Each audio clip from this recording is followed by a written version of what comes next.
A new study from the Centers for Disease Control says the life expectancy for Americans continues to decline.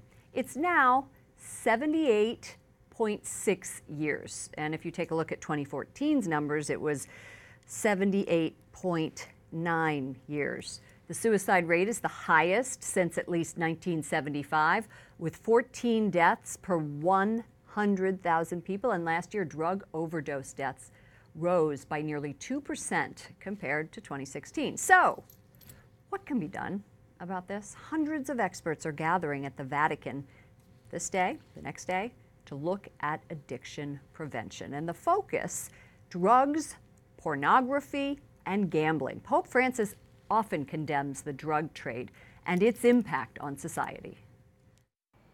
Joining us now from Rome is MC Sullivan, Chief Healthcare Ethicist at the Archdiocese of Boston. Welcome to our broadcast, MC. Thank you, Lauren. Thank you for having me. Addiction is a horrible, horrible thing to affect families. Recent stats say 240 million people worldwide depend on alcohol. 5% of the world population has tried drugs at some point. How is this conference addressing this problem? Thanks. It's a great question, and I wish there were an easy answer that we would come away with some kind of magic wand, or you should forgive this example, a magic pill to treat the problem. But the conference is meant to do two things. So the first thing that we're trying to do at this conference is get to know what the other people around us know. We're hearing a lot of data, a lot of it's science-based.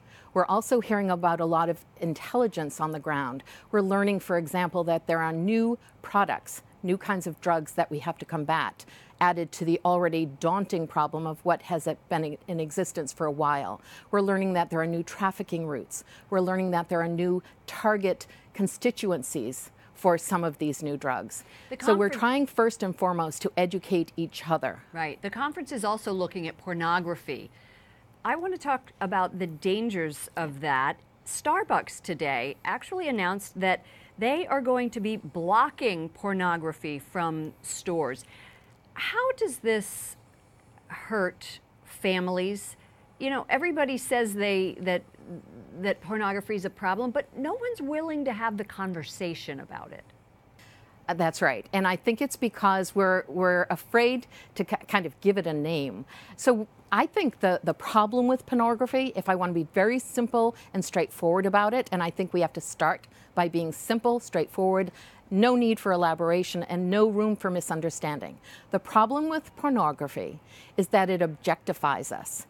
It turns us into things rather than people. And the impact for that, the consequence of that, is that relationships are not healthy. And if you do not have healthy relationships in a society, in a family, in a community, in a faith community, you have nothing. You talked about science, you talked about sharing new information about drugs, but when it comes to the evil of it, what is that being discussed? Mm-hmm. It is being discussed, and it will be discussed more in depth tomorrow when we talk about best practices from people like myself who work in various programs. I don't work in a program against pornography, but as you can imagine, in the work that I do for the Archdiocese of Boston, I have many conversations about it.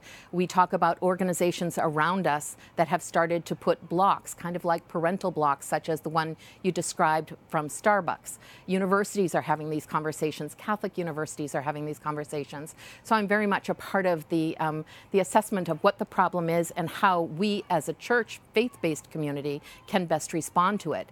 And one of the interesting things today has been to hear scientists and social scientists and clinicians talk about the need for religion and spirituality in these conversations and in these programs. I wish we could continue to talk about this longer. Thank you for all that you do, MC Sullivan, Chief Healthcare Ethicist for the Archdiocese of Boston. Thank you, Lauren.